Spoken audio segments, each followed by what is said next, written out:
Howdy folks, welcome back to the Bean Shed. Got a really cool project here I'm very excited about today. It's been a long time coming, but we are finally going to hang my double bit axe head on a new handle. And I'm going to show you how exactly to do that, best ways that I've found. And yeah, let's get started. So once again, this is my vintage True Temper Flint Edge Kelly Works double bit axe head here. I am not exactly sure how old this is. I do know it's pre-1982. Because that's when they took Kelly Works off the label there. I found this when a neighbor was cleaning out his old tools and getting rid of some stuff, so figured this could make a really cool project. It was very rusty when I first got it. I used a combination of sandpaper and Evapo rust, which seemed to work pretty well to get everything off there, on the surface at least. I might do another video review of the Evapo rust moving forward. It's a really cool product, but this is in pretty good shape now, I think. And really looking forward to getting this handle on there. Now the first step in rehandling an axe is obviously to get a new handle.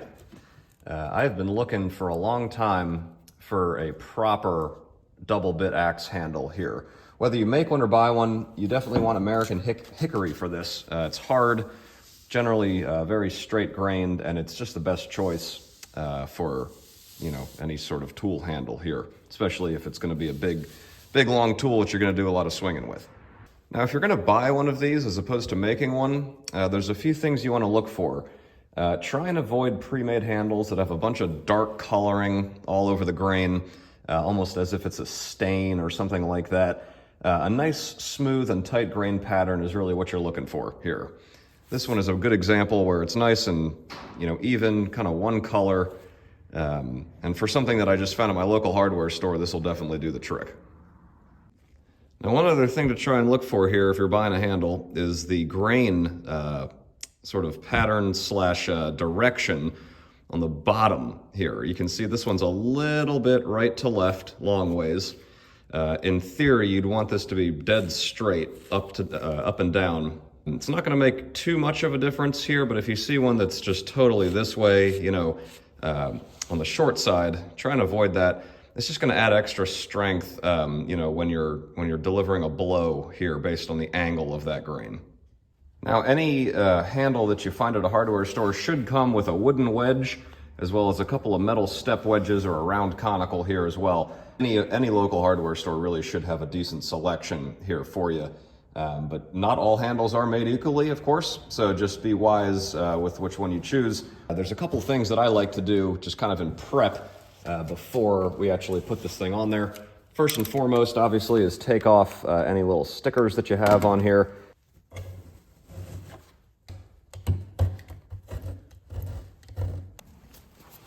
All right, now once you got the majority of the stickering off here, you'll notice that on most of these handles that you buy from a hardware store, there's going to be this layer of lacquer on there. I really don't like this. Kind of gives it a slippery finish.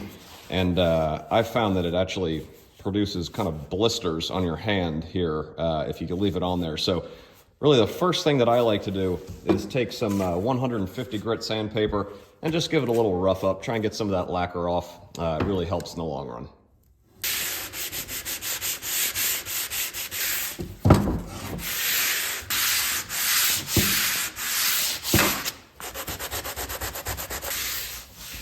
I'd say that's just about good. This definitely does not have to be perfect. I like using the 150 grit as opposed to something a little more because it keeps it slightly rough. You don't want it too smooth or else it's just going to be slipping out of your hands all the time. So a little bit of rough texture on there never hurt anyone.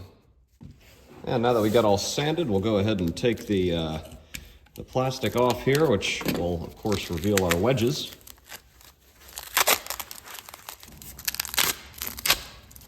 They don't make that easy. And it's important to mention that a lot of different axes are going to have different size eyes here. So you want to make sure you kind of measure the eye of the axe here, the hole in the middle, before you go ahead and buy a handle. You want to make sure it fits. This one looks like it's going to fit pretty well. As you can see here, we've got a little bit of room on the outside of the handle here on either side of the eye. I would have liked this to be a little bit closer, on either side there, but what's really important is going to be the wedge. The wooden wedge is going to take up the majority of that distance there. As you can see, a rough outline. So there might be a tiny little bit of room on either side, but we're going to hammer that wedge in really good, and that should actually, you know, keep it nice and sturdy. Now, once we get this on here for the first time, you'll notice obviously it's kind of loose. So you can push it down on there by hand a little bit just to get it seated nicely. And you can see what ends up happening is that the cheeks here of the axe itself start to come to rest down on the wider part of the handle here. And so, again, you can push that down a little bit just to kind of get it seated. This is nowhere near sturdy yet, but it is on there a little bit. Now, the interesting thing here with putting a handle on the right way is generally you might think that you would kind of hammer down on the axe head to seat it well, but that's actually not the right way to do it. What you want to do, believe it or not, is flip the axe upside down. Take a good solid hammer, and you actually want to hammer the bottom of the handle, and that will force it down into the axe head and get it seated really properly. So hold it a little bit loose, and then just start to hammer, and you want to let the handle kind of go through your arm a little bit. You don't want to hold it so rigidly. Kind of let it flow a little bit, and I'll show you an example of how that works now.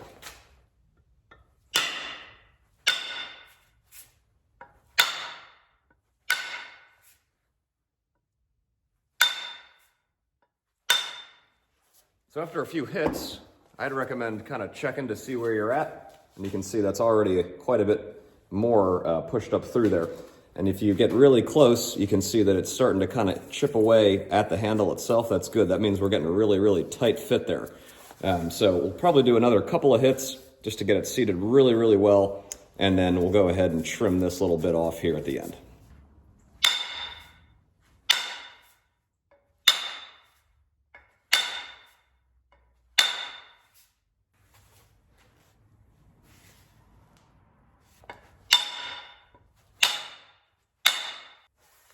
Okay, so I'm pretty happy with that. You can see there's definitely some little knurling there, if you will, gnarling, whatever the word is.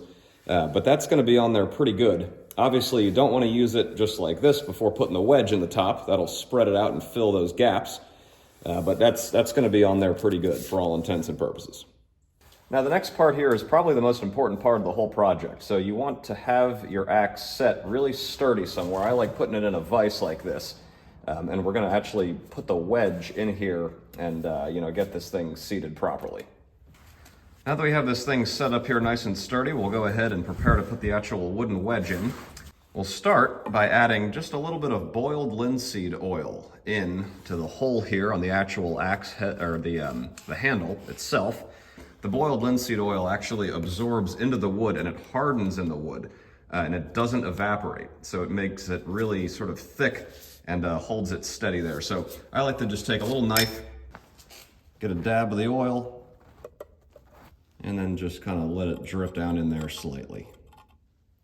And then you can also go and add some to the actual wedge itself. Again, just makes that a lot harder from the inside out. And just like that, we have a wedge that is ready to go in. Now I like to start by just kind of lining it up here, making sure it's in the center. And you can give it a little tap with a small hammer just to get it started. Don't pound on it quite yet. And once you've got that slightly in place, go ahead and take a piece of hardwood or a 2x4 or something, and then start hammering down pretty good.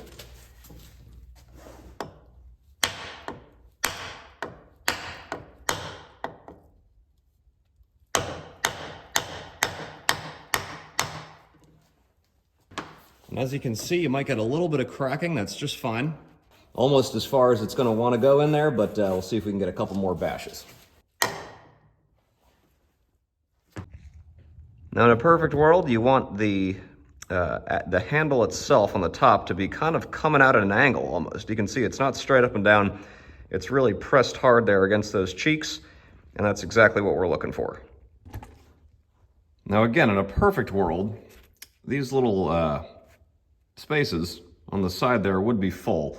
I guess the handle is just a little bit too short, but this thing is going to be on there really well, and I'm not worried about that coming off. So it's time to go ahead and cut the excess off, and we'll go ahead and add the metal wedges. Now this might not be the perfect tool for this job, but what we're going to go ahead and do is cut off the excess here. I'm not going to cut it flush with the head. I like to leave maybe a 1/4 inch or so.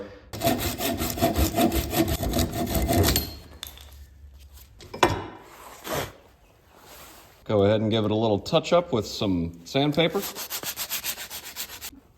And at this point I'll add just a little bit more boiled linseed oil on top. Again, don't need to completely saturate it, but any opportunity to get a little bit on there is going to be a good thing.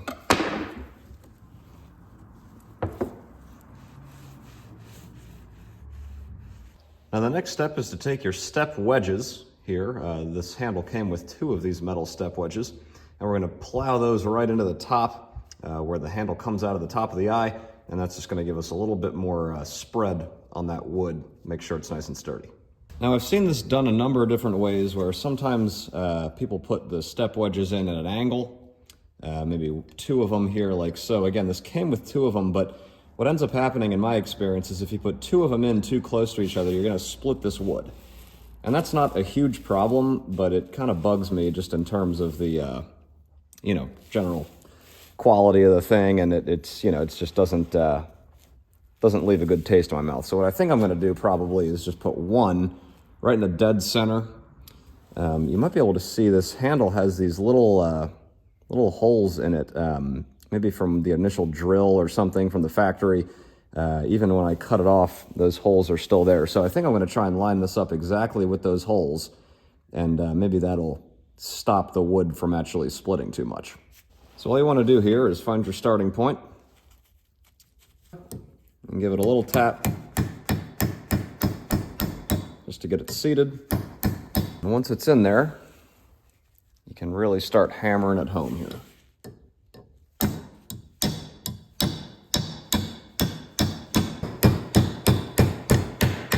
Got a little cracking going on. That's okay. It's not going to be the end of the world here. And just to finish it off, I like to take a little punch, hold it on there, and really bang it home.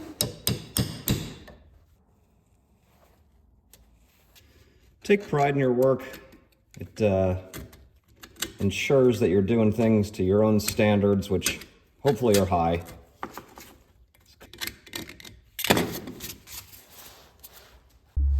I think we'll give this one more slight hit with the sandpaper just to make sure it's nice and smooth.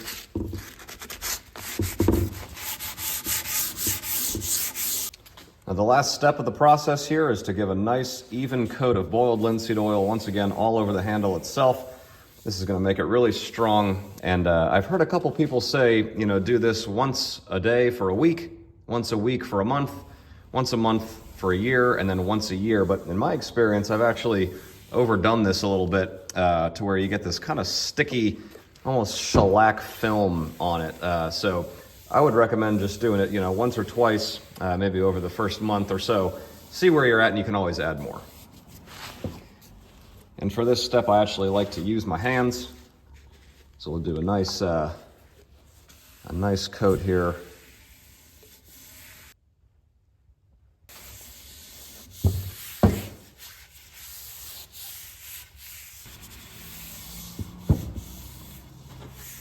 Be sure to get the top again. Now the wood actually absorbs the oil through the top and the bottom where the ends are, so you want to make sure to get a nice coating both on the top and bottom as well as the length of the shaft. All right, folks, just like that, we've got a tool that we can be proud of. It's going to get years and years of use here. Really excited to use this thing for our wood chopping escapades, and I'm very proud of how this thing came out. It's been a long time coming. So very easy project that anybody can do with basic tools and know-how. Would recommend you try this out. Even if you don't plan to use it for firewood, it's really a fun thing, something to be proud of, being able to hold a tool in your hands that really you built and put together. So hope you enjoyed this video and hope you got something out of this video. Be sure to subscribe if you like this kind of stuff, and we will see you on the next one.